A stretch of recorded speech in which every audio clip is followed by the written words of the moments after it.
Hey, Kevin and Nisa here today with you, and I wanted to have a nice conversation about something that seems to be coming along. We have a really fun year this year, as I'm sure you're all having, with good old COVID. And what's interesting, I mean, there's a lot of interesting things, but just in particular is that we're noticing a big surge in land buying, and so we keep our eye on the real estate market in a certain area that we're in. And we're noticing that people are buying land up like crazy right now. And I think it probably has something to do with sort of wanting to get the heck out of Dodge, if you will, get out of the cities and get out into the country, being a little bit more away from self-reliant. Yeah, a little more self-reliant. I think it's creating a lot of interest in that realm. And so we wanted to talk about buying land, and in particular what you should know before you go out and make an offer on a piece of property. And we really feel like we can speak to this because we've actually either made an offer on and purchased almost a dozen different pieces of properties over the years, 5 of which we've purchased and developed. So we definitely thought this conversation of what we wish someone had told us back then would have been really huge, because a couple of times we just sort of accidentally figured out a couple of these things, and it really saved us from, you know, blowing a lot of money on a circumstance that would not have worked for us or been good. So it could have been a bad situation. We came up with, well, so we have an evaluation list of kind of where we check our boxes, if you will, on what we think is the right property. Now, some of this is probably going to be very static for you, but some of it's going to be subjective to you and what your desires and preferences are. So we're just going to run through these and just kind of maybe give you some ideas and some critical things we think in a lot of circumstances, that make sure you check these things out before you make an offer or before you purchase property, so you don't wind up making a mistake. And we've done this, so that's why we're talking about it. So we came up with I think approximately 9 things, questions, answers you need to have, 9 areas that you really need to pay attention to and look at. And the first one is really absolutely, these are pretty much in order, but some of them can kind of flip around. But this first one, you absolutely have to do this right off the bat, period. You have to know your purpose. Why are you wanting to buy this land, right? What are you going to do with it? Right. You're going to live on it? That's going to income on it? Yeah, that's going to have a lot to do with narrowing. Basically, I mean, there's a lot of property for sale out there, and so you have to start setting some parameters to narrow the field and know which properties you should be looking at and which you should just be walking by, so that you're not wasting time. And so by really knowing what exactly it is you're going to do with the property is going to set those parameters a lot narrower really quickly. And it's going to answer several things, like 1, what state should you look for your property in? You may actually be in a state where you can't do what you want to do. There are some huge, vast, varying amounts of rules from one state to the other. We are in Washington State. Now, on the west side of our state, there's a lot of freaking rules that you better watch out for. On the east side of our state, not so much. You can pretty much, it's kind of like the Wild West, you can do a lot. Montana, you can pretty much do whatever you want in Montana. California, that's a whole different animal, okay? So your purpose can dictate your state.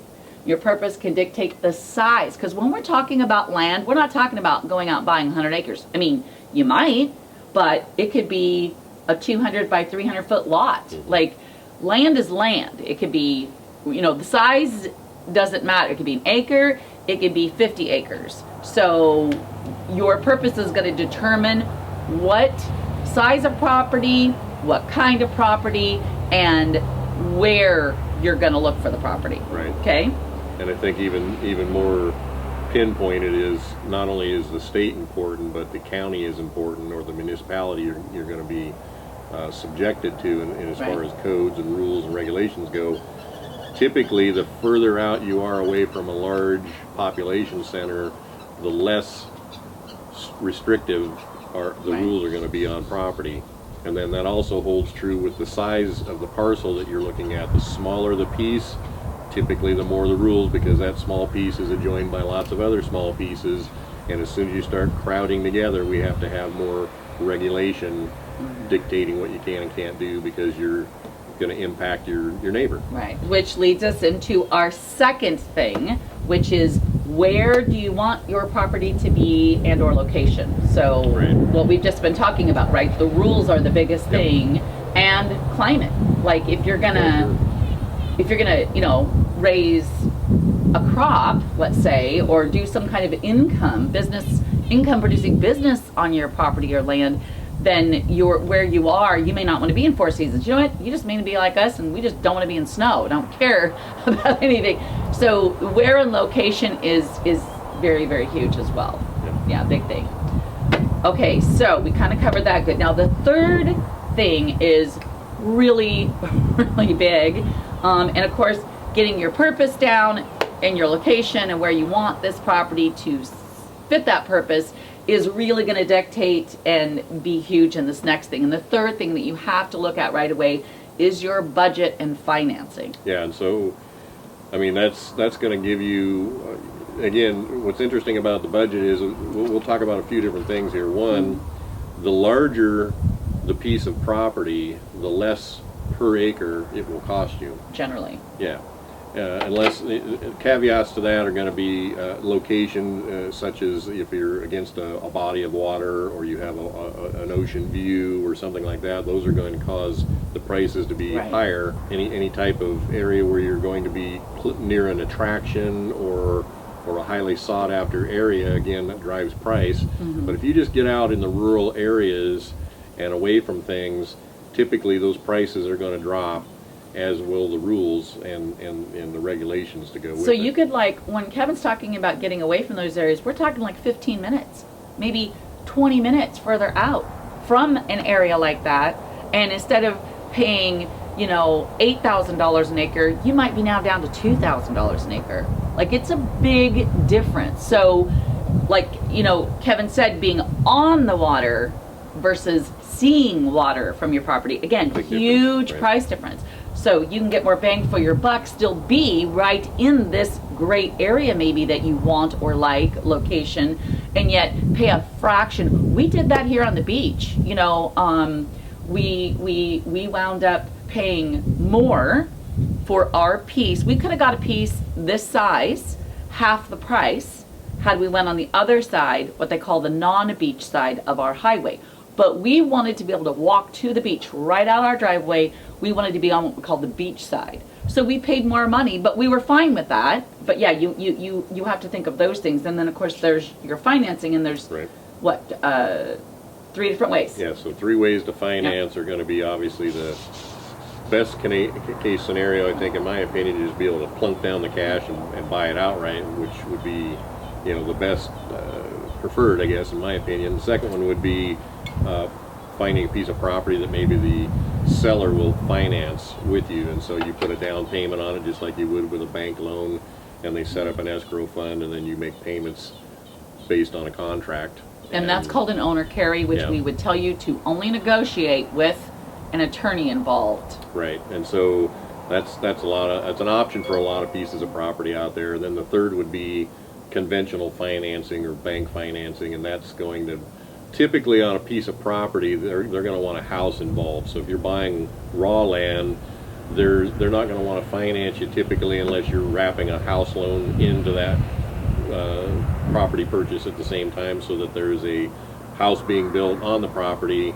Then the bank's okay with that. Otherwise, they're probably not going to be interested in working with you on it. So and there's some different, you know, thoughts on that as far as where you can go with that. And also, if there's going to be a house being built, they're oftentimes going to want a professional contractor building the house, rather than you allowing you to do it yourself. As what's called an owner built. Yeah, and so there's some latitude there.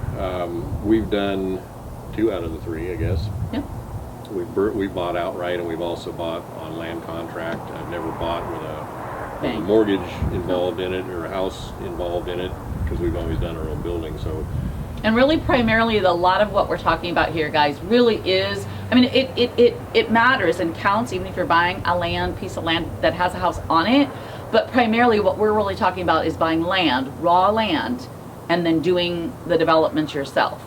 And again, it can be a variety of things that you have to develop it. I think it's important as far as land value goes is the closer in you are to a population center where there are jobs and infrastructure that, you know, shopping and various things that you're going to be able to take advantage of, the more that property is going to wind up costing. And then again, on top of that, the smaller the parcel, the higher the price per whatever the, you know, acre or so forth that you're going to have to be looking at. So rural counties versus counties that are surrounding a metropolis, a city of any size, are going to be more beneficial to those who are looking for a better price and maybe, you know, being able to get farther away from that if that's what you're looking for, versus getting in, you know, you're going to wind up with more rules and regulations the closer you're into those cities, because they tend to start adopting those city regulations out into that surrounding outlying area. So if you want to get off grid, that's probably not going to happen. If you want to own or build, that may not be the case. And so you really need to know those things before you start choosing an area to look at based on, you know, what your needs are. And, you know, so when you're looking at your budget, it's not just about how much you have to spend on the land. It's deciding, yes, do you want to be cash out? Do you have enough to just buy the land cash, and then if you're going to build a house or move a manufactured home on there or a single wide mobile home, do you have the money to do that? So you need to kind of do that research and know what is that going to cost you. And we're going to talk about some other things you'll need to know as far as the land development cost wise that will affect your budget. But that's like on our website, we have the 24 by 24 house plans, and in that we have a complete budget that we lined out, which is amazing, to give you an idea of what is this going to cost me to build for X. So that'll give you, and that's an owner build with hiring some help. So that'll give you a good idea. So now we've got three things. We got our purpose, we know where we want to buy, location, and now we got a budget started. Okay. So now, big thing, and feasibility study. Okay, so feasibility study is just what it says. It's what is feasible for you. And so this is where it gets really subjective. And so we're going to share some of the feasibility that we bounce off of these potential pieces of property when we look at them, and then maybe some of that's going to be relative for you. And then again, your personal desires about this piece of property are going to come into play. So feasibility is going to be, what is it feasible for you to buy this piece of property, and will it work for you for the circumstances you're looking to use it for. And so feasibility is going to have to do with basically kind of discovering about the property, what's in place. And so some of the things are going to be restrictions, covenants, they're called CC&Rs. What else is going on? Are there easements on this property? Are there wetlands on this property? And that's a big problem for some people. And unfortunately, because wetlands, we tend to go out and look at property in the nice time of the year when it's, you know, at its best. And so what we don't know is, you know, in the other seasons, is there water running across the property? Is there water standing on the property, pooling on the property? And is that an actual delineated wetlands? If it is wetlands, you're not allowed to disturb those wetlands. And so depending on how much wetlands there are on that property, it may make it very difficult for you to develop the property. And we have actually made offers on property only to discover after the fact that there were wetlands, or there was a lot of water just below the surface on some of these, and we discovered that, and then we pulled our offer because we didn't want that in our particular scenario. So it's really, how feasible is this property going to accomplish what I want to accomplish and stay within my budget? So feasibility is checking out, you know, is the property percolable, which means you can have a standard septic system in. You don't have to have an engineered system, which is very expensive, about 6 times the cost of a standard unit. Do you have water? Is water near? Is water, you know, 400 feet down? So studying well logs in the area, things like this are really important to understand. And knowing, you know, is power 5 miles down the road, or is it 50 feet? Huge price difference, okay? It can cost you $20,000, $30,000, $40,000 to bring power into a piece of property, which, by the way, may not even matter to you because maybe one of your purposes is to be off-grid, which again, if you want to be off-grid, are you allowed to do that in your county? The county we're living in, you have to be on the grid. You don't have to use the power, but you have to have it installed and pay for it in order to get a building permit.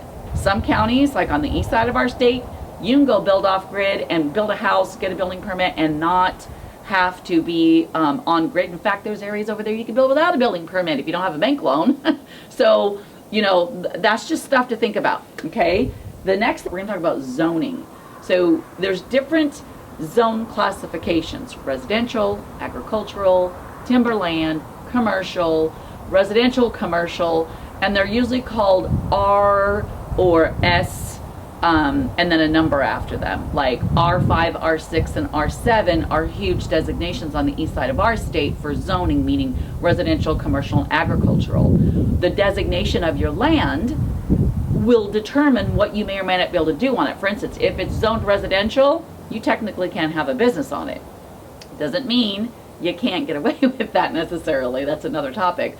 But you know, aren't supposed to have a commercial, that's not a commercial property. Now on a commercial property, in a lot of zoning areas, you can still have residential on there as well, but you have to check that in your area. So knowing that zone, and as Kevin talked about with wetlands, if it's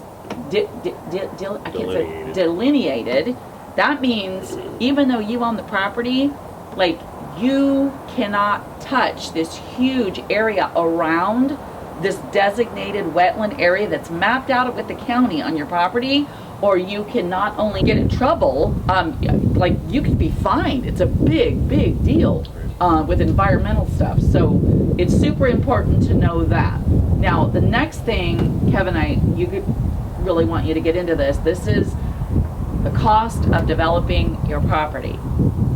Yeah, so that also rolls back into the feasibility study and zoning. Because again, we're talking about budget, Yep. talking about zoning, we're allowing, you know, what are the rules and regulations involved in this piece of property. Developmental costs are gonna, the big three, I would say, are the water, power, and sewer. Yeah. And so again, where you're at in proximity to those three things with this piece of property that you're looking at are going to dictate price, and they're also going to dictate cost of you getting it to a point where you can live on it. Now, they might get property that's already got those things, or one on them. That's right? a possibility, and so, you know, oftentimes power might be right in to the lot line on a piece of property, Which is and great. so that means it's there, it's ready for you to tie in. Now, there's a cost to hook up to that, which is going to vary. I think on this piece we paid $3,000. Yeah, about $3,000. But it was right And at it was right on the edge of the property driveway, right yeah. here. They just had a fee for connecting you to it. Right. Another thing might be water. So there's two types of water. Typically, one is you're going to punch a well because you're too far out for municipal water, or maybe they do have water running, you know, pipe by your property, and you can tie into that. Which So, we had here. Yeah, we had the option of doing either one on this particular piece of property, and we opted to use the well. It was less expensive for one thing. We got a better quality water, we believe. Way better. And we're not paying a monthly fee to use it based on use. The cost of hooking into the water here was about $3,000, but the cost of putting in our well was under $1,000. yeah, it was less than that. By the time we got all done, I think we were, you know, maybe a little over $1,000 with the pump and all the Pressure plumbing and tank everything. in the house, yeah. Ready to, you know, start using the water. So those are considerations. Now, oftentimes you don't have a choice, and it's just either going to be you're going to punch a well or you're not going to have water. And wells can be expensive propositions. And so one of the things in your feasibility study is proximity to water when you're drilling. And so one of the things we do is we go on the health site, and it tells us all the listed wells in the proximity of that piece of property and how deep they are, how much water they're producing, and that's going to give us a good indication of what we can potentially get for water on that piece of property as well. And so that kind of allows us to sort of, you know, ballpark figure that price for that water. It's not unusual. Now, we had a very untypical water situation here because we have a very high water table. It's only 10 feet down in this particular area. But in other areas, we actually bought a piece of property years ago. I think it was 10 acres. Mm-hmm. And we decided to sell it after we found out, because we didn't do the feasibility study, that water was typically 400 feet down. And it wasn't very much per minute gallons. It was bad. Yeah, you weren't going to get a lot of water out of those wells, and so you're spending a tremendous amount of money. That was actually the very first piece of property we ever bought. Yeah. And we did not do all of these steps on that property. And thankfully, we did actually buy it. And then we made, what, three monthly payments because it was contract, and we were able to sell it and get all of our money back out of it, thankfully. Yeah. And so we got to be careful of that. Another consideration is going to be your sewer or septic system, and those can range a lot. Again, if you're in a position where you can tie into the sewer system, you know, we've looked at properties where basically if there is a sewer system involved, you're not allowed to put a septic system on because they want you on the sewer. Right, you have to. Yeah. But the sewer hookups can be spending $10,000 to $15,000 to tie into, and then you're paying a sewer fee every month going forward on that. Now that's okay with some people. Other people are like, I don't want to be connected to all these things I have to keep paying for. I'd rather have my own. So septic systems can range from a few $1,000s to 10, 15, even 20 grand for engineered systems. And so again, that feasibility study is going to help you dictate what are we looking at for perkability on this piece of property.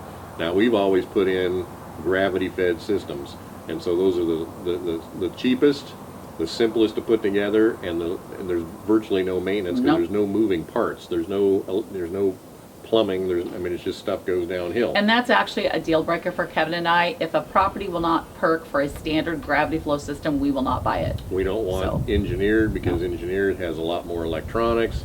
It has, things that can fail, and they do fail, and I know people that have had these. You gotta dig them up. You're going to spend a lot more to put them in. You're going to spend more time and energy maintaining them, and when they fail, they can fail kind of catastrophically. They can back up into your house, or they can back up into your yard, and they're not pleasant to deal with. Plus, there's just always that worry, and they have alarms on them, which are really annoying because there's a lot of them around here, and they go off, and you'll hear them for blocks and blocks, and they go on and on and on, and there's just droning incessantly, so we don't like them. So we've always had gravity. Gravity is the least expensive. It's the easiest to maintain. It's they last forever. And it's the least amount of red tape, because with an engineered system, you have to have tons of permits, umpteen inspections. There's one inspection and one little permit, which is usually pretty cheap, $300 or $400, at least throughout our state, most of our state, to get a permit, and you're done. So definitely. And so as you can see, these are all kind of building on each other, right? Like, you kind of have to know a lot of these things and understand these that we're talking about all the way down through here before you can really get your budget solid, okay? So, and the other thing I want to point out here is there's a lot of this stuff that you can already go, okay, I know I want to do this with my property, and I want this much land, right? Or approximate. And so we're going to look in this area. Well, when you get in this area, go find out, is this county or city? Whichever jurisdiction it is, go to that jurisdiction's websites and go look up their rules and regulations and requirements and permits. So you can find out a lot of this before you find the property. If you know, well, I'm going to look in this county and this county. Okay. So like here, our building permit was way more than we thought it was going to cost us, which it wasn't that big of a deal, but it was twice what we thought it was going to cost us. It was $1,200 just for a building permit. Then that was just for the house, and then we had to get what's called a CARL, which had to do, it's an acronym, KARL, I don't remember what it stands for, but it has to do with altering the land, taking out trees and doing excavation. That was another $375. Okay, so that, speaking of, is going to take us to our next thing, which is huge for you to know. You need to know building codes and regulations of where your property is located. This is why it's so important to get an idea, like I said, of like, okay, I'm going to move to, let's say you're in Arkansas, and I'm going to be in Smith County and Jones County. Those are the only two areas I want to look for land. First thing you do is go to their county building departments' websites. Planning departments. And go find out, there are usually tons of documents you can just download, read through them, and find out what their requirements are for building and codes in land development. Now, in a lot of counties, you can just do an owner build. That's what we've done always. There are counties you can't do that. In California, for instance, tons of them, you have to have a licensed, bonded, insured contractor build for you, even if you don't have a bank loan. Even if you're paying cash You can't do it yourself. So that might dictate, by the way, where you're going to buy your land. Like, do you want to be an owner build? We would recommend it because you're going to save a ton of money. We built this house, that beautiful place that we have here, for half the cost of what a contractor was going to charge us to do it. Okay, just as a side note. So know what they are. Like, minimum requirements in our county, we have to build at least 410 square foot house. In this county. In this county, you have to have a building permit before you can build any sheds or outbuildings. You have to have power, water, sewer going before you can get a building permit. You have to have Okay. potable water. Potable water, which, so we had to have the well tested and it's logged and legal. They wouldn't even issue a permit without Right. that. Where in other places, you don't have to have water. You can just build a dry, what they call a dry house or an off-grid house, Right. and you know, catch water or bring it in or whatever you want. And the other thing that we had to do in this county, we looked here specifically because we knew we wanted to live in our RV on the property while we built. Number one, we wanted to be right next to the house because it's much easier, trust me, to just be able to be right there, living there while you're building. Number two, we didn't want to pay rent somewhere else while we were building our house. Okay. And we can keep an eye on the project. Right, we keep an eye on the People project. steal But from we you had, in and- order to live in our RV here, which we had it hooked up to power, water, sewer, in order to live in our RV here on this, in this county, we had to have a building permit, and then we were allowed 2 years to get our house built as owner builders and live in our RV. Okay, so see, that's the kind of stuff that you need to know. And by the way, that could affect your budget. What if the county that you're thinking of going into won't let you live on the property? Some won't, without having, you know, you got to be in the house. You can't live on an RV or temporary structure or tiny house or whatever that is. So that could affect your budget. That could affect how quickly you can get your project done because of you having to pay out the costs and still renting. And maybe you're going to buy all this and finance all this by selling a current house that you're living in right now. Well, then you're going to have to go rent a place if you can't live on your property. So just lots of stuff to think about there. But Again, not farther out in more rural areas, the less those restrictions come into play. So bear that in mind when you're looking. All right, so we're almost there, guys. Stick with us. We've got 2 more important things to really talk about. So the 8th thing that we want to talk about, I'm going to put my glasses on for this one. The 8th thing we want to talk about is legal disclosures, covenants, restrictions, easements, setbacks. Huge. Yep. And so there's a lot of things you need to go through sort of a discovery phase, and what you'll find is when you're looking at realty listings, they'll say owner or set buyer to do own feasibility study. And Yes. again, this rolls back into feasibility. A lot of things kind of get lumped in overall into feasibility because that's that upfront determination of, is this property right for us, and disclosing and discovering all the things that are going on with this property, so we don't buy any surprises. And I'll give you a really good one because we had looked at a piece of property and we liked the piece. The price was good. There was owner financing available, and there was already some structure. There had been a home on there at one point, a manufactured home that had gotten pulled out, so the water, power, and sewer was already there. Yeah. And all this, you know, they had, and so it was in an area that was desirable to us, and so it was very attractive for all the, you know, a lot of checked a lot of boxes for us. But when we got on this piece of property and really started digging into it, we found out some very disturbing things that, you know, we were still trying to overcome and say, is this still going to work for us or not, until we got down to the final couple of things.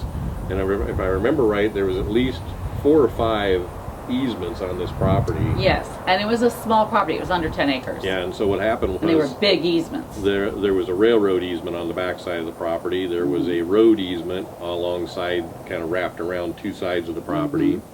There was a power easement going through there. There was the probably the one that pushed us off more than anything was there was a high pressure natural gas line, main line running through kind of the middle of the property, and so that also had setbacks to these things, and so you couldn't build within so many feet of either side of this pipeline, 25 feet.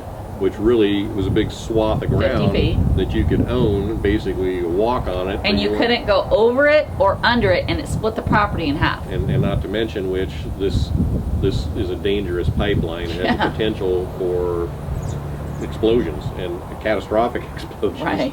And so we were like, yeah, I don't know if I like that. And it really, the way it bisected the property, it really made it difficult for us to put a house on there where we wanted to put it. And so there was even a really weird easement on this property that the neighboring, this one person had 4 acres over on this little corner of the property. The property kind of looked like a boot. And that neighbor had an easement from, I mean, this is all from prior owners that they signed and recorded legal documents in the county, that this person could walk on the outside of their fence on our property. I don't know what that was about, but it was just full of easements. I just had a lot of easements on it. And so also, when you're looking at putting in septics and wells, they have to be a certain amount of distance apart. Yeah. And the way this was, there was already a well and already a septic. And even if we didn't like where the septic was and we decided we wanted to move it, we still had to kind of pivot around this well, which made it really tough to put a house in, put the septic in, and it just, you know, we were kind of playing with this like a puzzle, trying to figure out how we can make this work, and we finally said, not going to happen. And this is what really important. I want to explain something. Like, so this really is buyer beware here, you guys. You have to go dig and find these out. Now, easements, and again, your state might be different, but this is pretty typical, and I know in our state, easements and right-of-ways are recorded with the county. So you can go to the county assessor's office, and they will have any easements. All recordings. Yeah, all recordings. So you have to have the tax parcel number, which you should be able to get from the real estate agent, and then you can call them up and give them the tax parcel number, and they will email you for free these easements and restrictions. Right. Get them on your own. Do not trust a real estate agent to just get them to you. Yep. On this particular property, this real estate agent, which had been an agent for many, many years, was like, oh, I'm not sure what the setbacks are on this major gas line coming through the property. I'm not buying that. I'm pretty sure that she did. She just didn't want to talk about it because she knew that we wouldn't like that. So I then asked for, and you need to know that at least in our state, it's a law that if you're selling a house or land, you have to fill out what's called a seller disclosure statement. And it asks a ton of amazing questions, like, if it's a house, have you ever had a problem with water in the basement, if there's a basement? Have you ever had a mold problem with the house? Has the house ever had a flood in it or a fire? Like a ton of questions about the land or the house. So always, first thing you do is ask to see a copy of the seller disclosure statement right up front. That should tell you a lot. And the other thing that it told me on this was that the gentleman selling this property didn't disclose anything other than there was this gas line there. Well, I know darn well he knew it too. So the whole thing was just like, you know what, number one, most of the property of 10 acres, we'd use like 3. Yeah. And I just wasn't, there was so much fishy wonky there that I was like, I don't know what else they're not telling me. We're out. We're not even going to. So that's probably worst case scenario. That was a very bad scenario. So we're just, you know, I guess we're using that as an exaggerated point to be careful and make sure. Now here's, you know, and we could do a video on just dealing with realtors. Oh, because there's a lot of things going on there that you need to be aware of, and maybe we'll do that on another video. But actually, we're going to talk about that here at the end. Okay. Okay. So I want to also bring up, you know, CCRs, covenants. Covenants. Oh no. I don't remember what it is. Something covenants and restrictions. Right. Sorry, I'll maybe put a link below the video explaining that. But those are generally something, well, they are definitely registered with county, so you can look at those. And some CC&Rs are actually based on county, not just your land, okay? Which you can obviously find out from the county website. When we're talking about easements, I think we should talk about that for a minute, because it's a super important piece for you to be understanding. So there are a few different types of easements. Let's go into that a little bit. There's easements. Typically, you will find easements if there's any development for utilities in there. There's going to be a phone line easement, a power easement. They're really not a big deal and pretty standard. That's not something you usually freak out about, and it's usually at the edge of a property. There's also can be road easements. Like we have had property where there's a county road that goes down one side of it, which is totally fine, but you need to be aware of that, because when we say easement, it means like there is an area of your land that you are not supposed to build a structure on or develop, because if whoever has that easement needs to come in and dig up a power line and replace it, like your building would be in the way, okay? The other kind of easement can be people to have access across your property to get to their property. You might have property, which we're going to talk about next, access. You might have property that you have to go across other people's property to get to, which means you have deeded access. Okay, you need to understand that.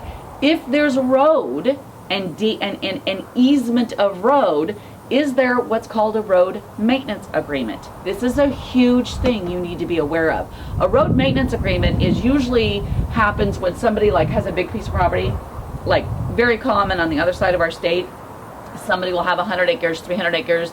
They divide it up into smaller pieces and sell it off. Well, you can't sell land in our state without having deeded access. Okay, so let's say some of the land's in the middle here. Landlocked. Yeah, you can't be what's called landlocked. So they've got roads that they will develop when they're developing something like that. Well, what they'll often do is then put a road maintenance agreement so that properties that are involved here all have to pay for the upkeep and maintenance of that road.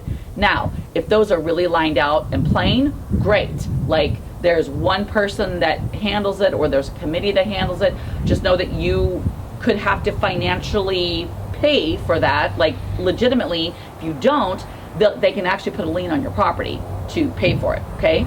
But if it just says road maintenance agreement and there's not a lot of rule on it and it's all open and vague, that can be a nightmare, as in the worst nightmare. In fact, that is another deal breaker for Kevin and I. If there's a road maintenance agreement, we're not buying it, okay? So again, it's all great when everyone's getting along, and maybe the current person living there and your neighbor, you're like, okay, you guys are all cool and great, but then that person sells their land, someone else moves in, and it's just, I don't know, it can be messy. So please be aware that you have to understand what those easements and typically there's setbacks involved in any of these easements, and so you're not going to be able to build, you have to have a setback, and there's right of way for all your utilities, your water, your power, your sewer, your roads, any of those kind of things you're going to need to have. Like for this piece of property, we had to be 30 feet back from the driveway for the house, minimum. Right. And then but on the back side of the property or the sides of the property, we can be as close as 5 feet to the edge of the property. So, I mean, that was just kind of an interesting thing. We have two of our utilities run down one side of the driveway out here, the other one runs down the other side, and so we have to make sure that we don't build too close to those, and those have to be unimpeded access to the utility companies to be able to come in and do any maintenance or repairs to those. So no fence, no gate, no structure. Right. So the other thing I want to be sure that we mentioned, Kevin, we didn't talk about, was a survey. Land that you purchase may or may not be surveyed. Now, what does survey mean for those that don't know? Survey is a person who is licensed by your state, A surveyor, and comes out and performs a legal survey with, it's very technical, Kevin could probably explain more to you about it. But they literally get the legal, this is your footprint of your property. Mark the four corners, this is it, here's the property. That survey then gets registered with the county, and then that now legally is the set property lines. Right. You can buy land in the state that's not surveyed, which means the property lines are approximate, okay? This property we own here is not surveyed, but the reason we were okay with that, in this smaller neighborhood type area, even though we're in county, we would not have been okay with a non-surveyed piece, but every piece around us is surveyed, which means we have our four corners. We know exactly where our lot lines are. They call them lot lines, So if you're going to look at a piece of property that's not surveyed, then you should figure that into your cost, personally, we feel, and get that property surveyed after you purchase it. If everything else checks off, I would get that property surveyed before you build or anything, or put up a fence. Because I will tell you this. Know where your boundaries are. Yep, because in our state, if you cut down trees on someone else's property, big no-no. Like, as in, there's legal ramifications. Well, you could owe, stumpage. you could owe 3 times the value of that timber. So if you accidentally cut down $3,000 worth of timber, which that's not that hard to do nowadays, you could have to owe your neighbor $9 grand plus penalties and fines plus all of their attorney fees. And reparation. It's big, okay? So absolutely, a survey is something that we would recommend, so you know exactly where your lines are. And they mark them, those corners, by these metal posts that have like stamped numbers on them and stuff, and sometimes letters. And it's actually illegal to remove those from the ground if you ever come across those, right? Okay, So now we have the ninth thing, which is access. Yes. Access. And again, we're back to climate's going to play a role in this. The proximity of your property and other properties has a role. And so we looked at, you know, for instance, our property here, this has a common access for a number of other property owners in here. So basically they took this piece of property, which is rectangular, and they split it down the middle the long way, and then they started making lots on either side of it. And so the driveway wound up on the larger lot side, so they were 110 feet and these were 90s.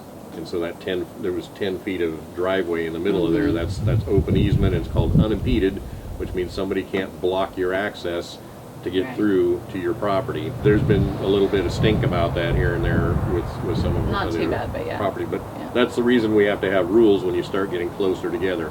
Yes. Again, landlocked property where your property is sitting surrounded by other properties and you don't have a direct access, they have to provide you with a drive access in and out of there. Now, this doesn't mean they're going to give you a good one. Right. We've looked at property that we really like the property, but the access point to get in there was a really sharp 90-degree turn down a kind of a chute, gated and fenced on both sides, which is great if you're just driving a car in there. But if you're going to try to bring a bigger vehicle in there, say for construction, like a cement truck or a truck bringing in trusses, you're not going to get into this property. And so how are you going to build on there? I don't know. And so those are things you have to realize when you're looking at access points. Wintertime access, another problem. If you're going to buy some piece of property, which is this beautiful piece of property up on a hill or a mountain somewhere, secluded, private, got a great view, got a creek, I mean everything you like, but you're going to be miserable in the wintertime trying to get in and out of there, which is going to mean more developmental costs to get a good road in, more maintenance costs to keep that road in good repair, maybe keeping it plowed so you can get in and out.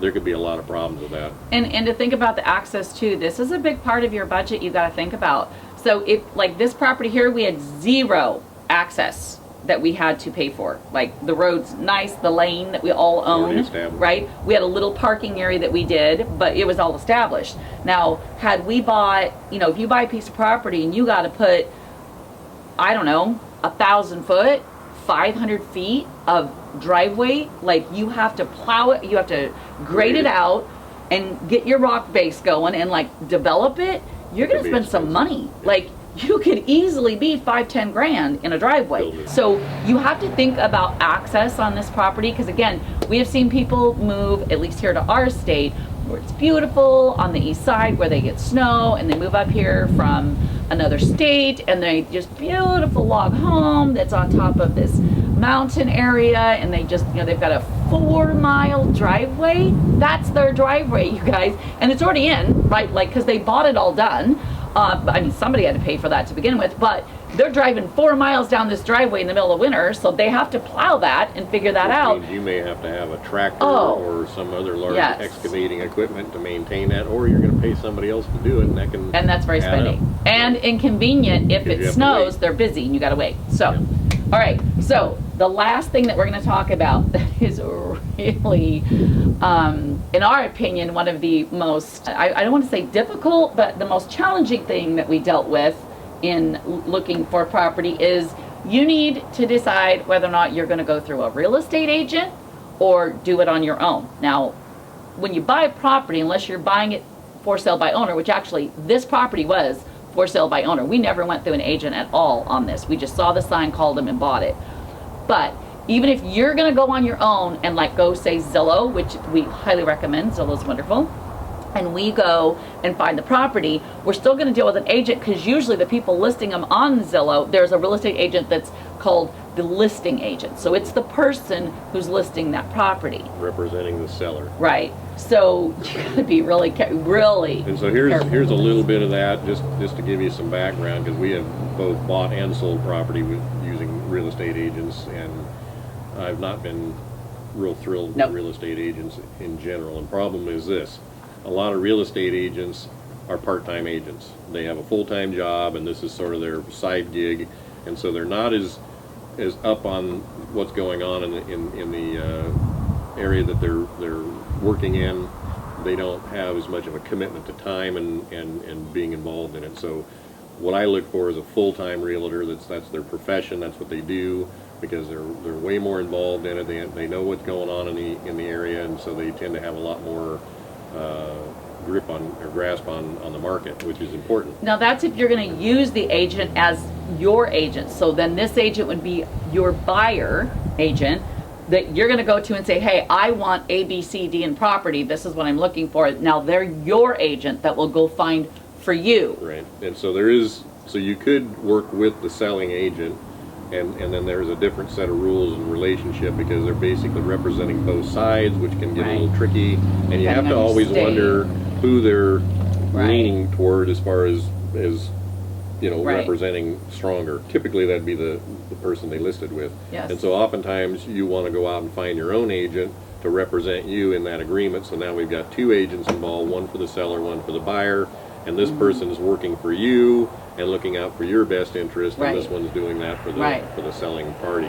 And that doesn't, like, that's important if you don't know how. Like Kevin and I would never do that. We just go on our own and go do our own thing. But we've also done this for years and many times. Well, hiring an agent to go, you don't pay them. They make money when they find you the right property.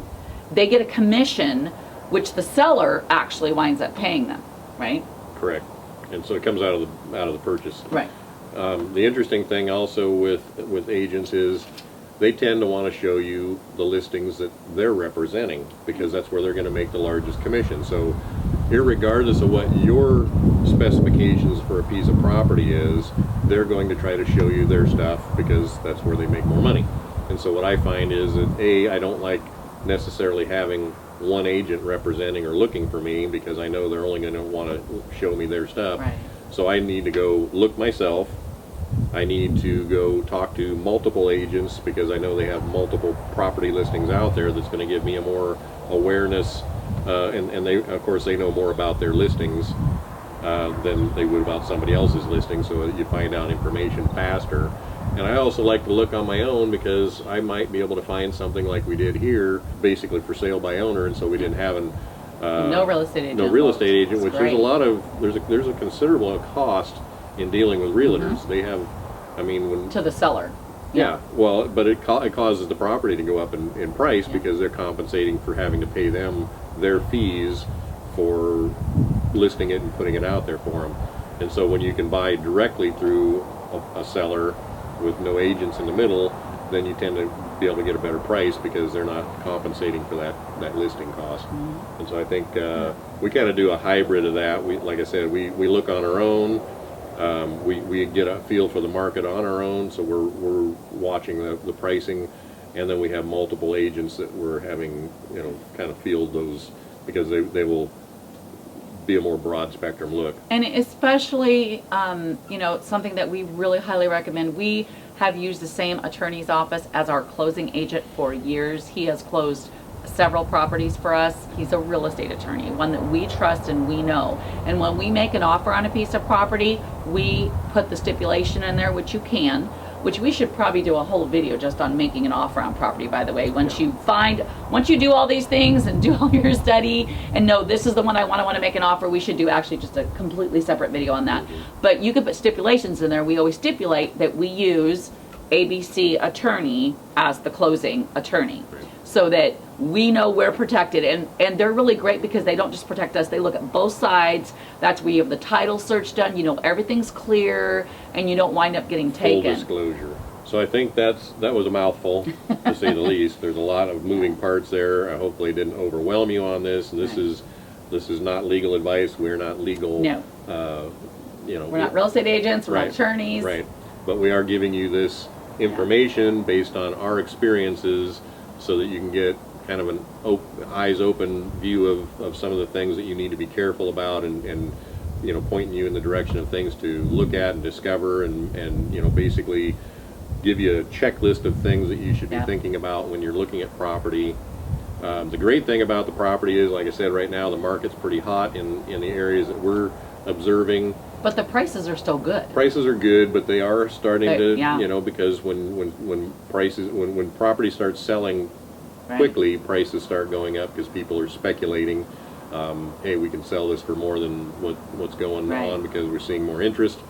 You know, we watched a ton of properties in a given area just get snapped up, like, you know, dozens of pieces being bought at full price offers within days and weeks of being listed. You know, you need to be ready to make your purchase, so you really need to have all this homework in place, Right.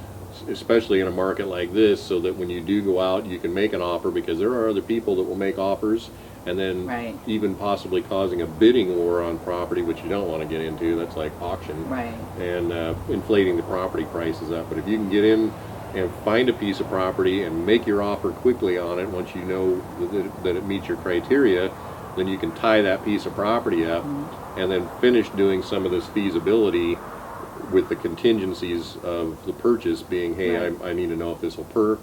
I need to know, you know, some other costs or things. You can build that into the contract, so The that offer. you Yeah. or the offer, so you can say, if this doesn't meet my criteria, I'm going to remove my offer, and that kind of buys you a little bit of time before nobody else can make an offer or buy the property out from under you while you're finishing that study, if you will, and then be ready to buy. And because you might lose your opportunity on a piece of property that you really would have liked to have gotten a hold of. That happened to us. Actually, the property across from us was the one we wanted initially when we were looking in this area.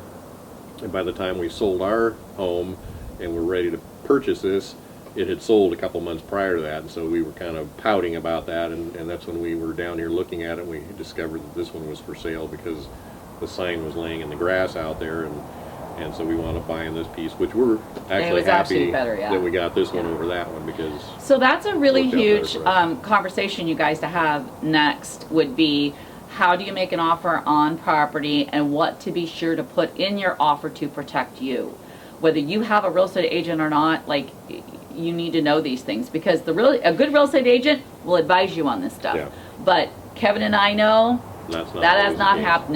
No. So that would be a great conversation. If you guys would like us to do a video about how to make you found the right piece, Put your questions in. ticks all your box. Video Yep. comments. Comment below the video and let us know. We'll do another video. It'll be a little shorter than this one probably, about how to make an offer on a piece of property and protect yourself legally while you do that. So, Yeah. yeah. All right. Well, we'll wind this one up. Subscribe if you like us, so you can keep finding out when we're putting up our new videos. We've got some projects coming up that I think you're going to find very interesting and intriguing, and very helpful if you're interested in doing what we've been doing, which is developing property and building. And being more self-reliant. Yeah. And so with that, we will see you on the next video.